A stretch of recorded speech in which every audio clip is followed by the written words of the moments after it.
اب آئیے احرام کی پابندی مرد کے لیے میرے دوستوں، لیکن خواتین حضرت بال کو ڈانپ کے رکھیں گے اور چہرہ یہ کھولے ہوں گے، لیکن میرے دوستوں اس کے لیے بھی پردہ ضروری ہے، خواتین کے لیے بھی۔ خواتین کو یہ بھی خیال کرنا چاہیے کہ ناخن پالش وغیرہ لگے ہوتے ہیں، ناخن پالش لگنے کی صورت میں اس کو ناخن پالش کو خرچ لینا چاہیے۔ خواتین حالت احرام میں کنگھی نہ کرے، غسل کرتے وقت بدن اور سر کو زور سے نہ رگڑے۔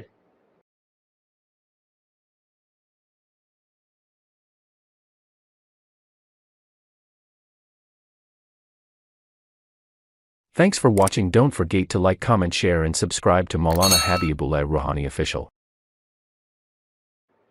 اب آئیے احرام کی پابندی مرد کے لیے میرے دوستوں، وہ چہرہ کو ڈانپ نہیں سکتے،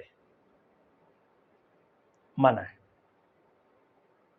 نہ سر ڈانپ سکتا ہے، ٹوپی نہیں پہن سکتے ہیں عمرہ کرنے والے، نہ ٹوپی نہ چہرہ، یہ کھلا رہے گا۔ لیکن خواتین حضرت بال کو ڈانپ کے رکھیں گے اور چہرہ یہ کھولے ہوں گے، لیکن میرے دوستوں اس کے لیے بھی پردہ ضروری ہے، خواتین کے لیے بھی۔ وہ موزے پہن سکتی ہے، دستانہ پہن سکتی ہے، احرام کی حالت میں دستانہ بھی پہن سکتی ہے، موزے بھی پہن سکتی ہے، ان کے لیے پردہ واجب ہے۔ ہاں چہرہ کھلا رکھیں۔ اب چہرہ کو کیسے رکھیں میرے دوستوں؟ گتا ہے، موٹا سا گتا لے کر، تو وہ جو احرام پہنے ہوئے ہیں اپنے برقع پہنے، کسی بھی ایک سلے ہوئے کپڑا کو وہ مخصوص احرام کا کپڑا بنا لے، یا علیحدہ کوئی اسکارف لے لے، یا اپنا برقع کی چادریں لے لے نا، اور اس کو جو ہے نا اسکارف کو اس انداز سے باندھے کہ اس کے اوپر گتا ہو، اور گتا کے اوپر سے وہ چادریں چڑھا دے، تاکہ وہ چلنے میں اس کو پریشانی کا باعث نہ بنے۔ وہ چہرہ ڈھپا ہوا ہے، لیکن کپڑے چہرہ میں نہیں لگنا چاہیے، اور چہرہ میں اگر کپڑا لگے گا تو دم دینا پڑیں گے، تو لہٰذا آگے بڑھا کر رکھے، کوئی گتا چپکاتے ان کی سر پہ۔ اور بعض آج کل تو ایسے کیپ بھی ملتا ہے میرے دوستوں، آگے کیپ ملتا ہے، اس قسم کا کیپ آگے جو ہے نا بڑا ہوا ہوتا ہے، وہ آگے پلاسٹک کی ہوتی ہیں اور دیگر چیزوں کی بھی ہوتی ہیں، تو اسی کے اوپر جو ہے نا اپنا اسکارف کو اسی کے اوپر اٹھا دے، کیپ پہن کر اسی کے اوپر اسکارف کو رکھ دے چہرہ، جس سے چہرہ میں کوئی کپڑا نہیں لگے گا۔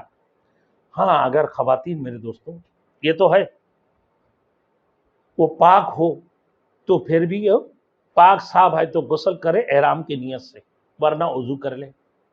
اگر وہ ناپاکی کی حالت میں ہو، معذوری ہے، تو پھر بھی تو ان کو احرام تو بدنا ہے نا، وہ نماز نہیں پڑھیں گے، نماز نہیں پڑھیں گے، باقی دعا تسبیح وغیرہ کرتے رہیں، احرام کی نیت کر کے تلبیہ پڑھ لے، تلبیہ پڑھ کے وہ احرام میں شامل ہو جائے، احرام میں داخل ہو گئی، اب احرام باندھ لیا، اب ان کے اوپر احرام کی پابندی شروع ہے۔ خواتین کو یہ بھی خیال کرنا چاہیے کہ ناخن پالش وغیرہ لگے ہوتے ہیں، ناخن پالش لگنے کی صورت میں اس کو ناخن پالش کو خرچ لینا چاہیے۔ عام طور پر بھی جن کی انگلیوں میں ناخن پالش لگے ہوتے ہیں ان کو وضو نہیں ہوتی ہے، نہ غسل ہوں گے، فرض غسل ان کا ادا نہیں ہوگا، اور نماز کے لیے اگر وضو کر رہا ہے ان کے ناخن پالش ان کے ناخن کے اندر لگے ہوئے تو ان کو وضو نہیں ہوں گے، نماز نہیں ہوگی۔ تو لہذا احرام سے پہلے وہ ناخن پالش وغیرہ بھی صاف کر لیں۔ اب دیکھیں میرے دوستوں، خواتین اگر معذوری کی حالت میں ہوں تو وہ کیا کر لیں؟ احرام باندھ لیں، غسل کریں، اس میں بھی مستحب ہے، لیکن غسل وہ پاکیزگی کی طہارت کی نیت سے نہ کرے، نظافت کی نیت سے کرے، وہ صفائی ستھرا کی نیت سے غسل کرے، وہ مستحب ہے، یہ مستحب ہے۔ احرام باندھ لیں، تلبیہ پڑھ لیں نا، احرام کی نیت کر کے تلبیہ پڑھ کے وہ بیٹھ جائے۔ وہ مکہ میں پہنچنے کے بعد وہ حرم میں نہیں جائیں گے، وہ اپنے ہوٹل میں رہیں گے، جب پاک صاف ہو جائیں گے اس کی بعد وہ نہا کر غسل کر کے اپنے جو احرام کی نیت کی ہے نہا لے، وہ دوبارہ پاک صاف ہو کر وہ سب سے پہلے عمرہ کر لیں۔ اب میرے دوستو بیت اللہ، سب سے پہلے جیسے ہی بیت اللہ کے سامنے پہنچا، اب دیکھیں بھائی یہ ایک بات ہی، اس سے پہلے آپ بیت اللہ میں حرم میں داخل ہونے سے پہلے احرام کی پابندیاں. ایک بندہ نے احرام کی نیت کر لیا, تلبیہ پڑھ لیا, پھر اس پر احرام کی پابندیاں لگ جاتے ہیں. پہلے نمبر پابندی کیا ہے؟ پہلے پابندی کہ مرد احرام کی حالت میں کسی قسم کا سلا ہوا کپڑا نہیں پہنیں گے, نہ قمیص شلوار, نہ بنیان بھی نہیں پہنیں گے, کچھ بھی نہیں. چادر تبدیل کرنے کی ضرورت پیش آئے تو چادر کی جگہ دوسرا چادر بھی پہن سکتے ہیں, استعمال کر سکتے ہیں. اسی وجہ سے اپنے لیے ایک دو چادریں ساتھ اضافہ زائد لے لینا چاہیے. لیکن خواتین ہر قسم کے سلا ہوا کپڑا پہن سکتی ہے. کوئی سر کے اوپر رومال لپٹے اور بالوں کو چھپائے. بعض خواتین یہ سمجھتی ہے کہ سر کے اوپر جو رومال لینا لپٹا جاتا ہے نا, تو یہی خواتین کا احرام ہے.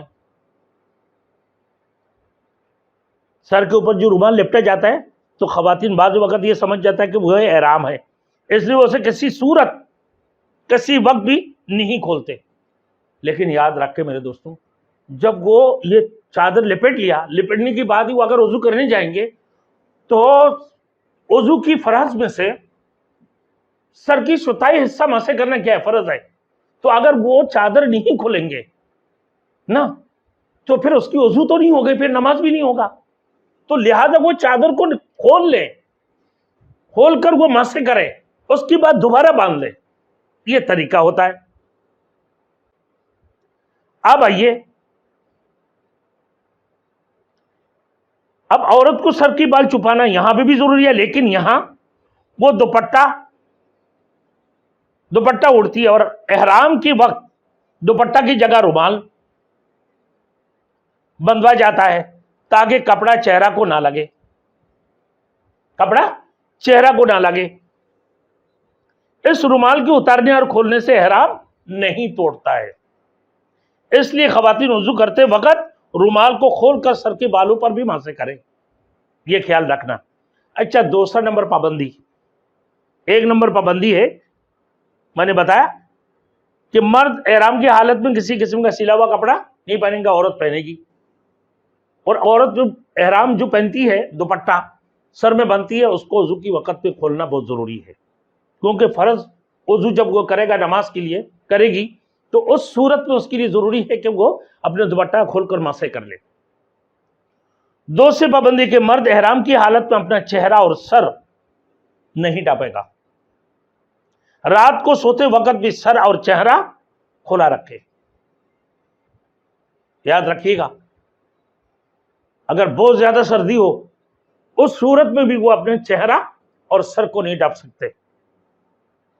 اگر کسی نے رات کو سوتے وقت سر پر کپڑا اوڑھ لیا ہو یا کسی دوسرے شخص نے اس کی سر پر کپڑا ڈال دیا اور پوری رات وہ کپڑا اوڑھ کر سوتا رہا تو اس پر ایک دم یعنی ایک جانور کفارہ میں ذبح کرنا واجب ہوگا. سر میں چہرہ بھی کھلا رکھے اور سر کو بھی کھلا رکھے. ہاں, داڑھی وغیرہ دیکھیں, اگر کچھ وقت سر پر کپڑا اڑا کچھ وقت تو 2.25 سر گندم کا صدقہ دینا پڑے گا. 2.25 سر گندم کا صدقہ دے دیں. اب میرے دوستوں بات یہ ہے کہ خواتین پردہ کریں گی, لازمی کہ حرم کے اندر جتنی بڑی ثواب ہے اتنا بڑی گناہ بھی ہے, اور پردہ اگر نہیں کیے تو وہ گناہ بھی اتنی ہی بڑی ہوگی. تو لہذا ان کو چاہیے کہ کوئی گتا وغیرہ لگا کر جو ہے نا چہرہ کے اوپر سے, تاکہ کپڑا چہرہ پہ نہ لگے. پردہ تو ضروری ہے, کپڑے چہرہ کو نہ چھوئے, دور رہے چہرہ سے. اب آئیے تیسری نمبر احرام کی پابندی کہ احرام کی حالت میں مرد عورت بدن کی کسی بھی حصے کی بال نہ کاٹے, نہ منڈیں گے, نہ توڑیں گے, نہ. وضو کے وقت میں مرد وضو کرتے وقت چہرے پر آہستہ آہستہ ہاتھ پھیرے, ایسے داڑھی کے خلال نہ کرے کہ داڑھی ٹوٹ جائے. ایک بال بھی اگر گر گیا تو ایک مٹھی صدقہ دینا ضروری ہے.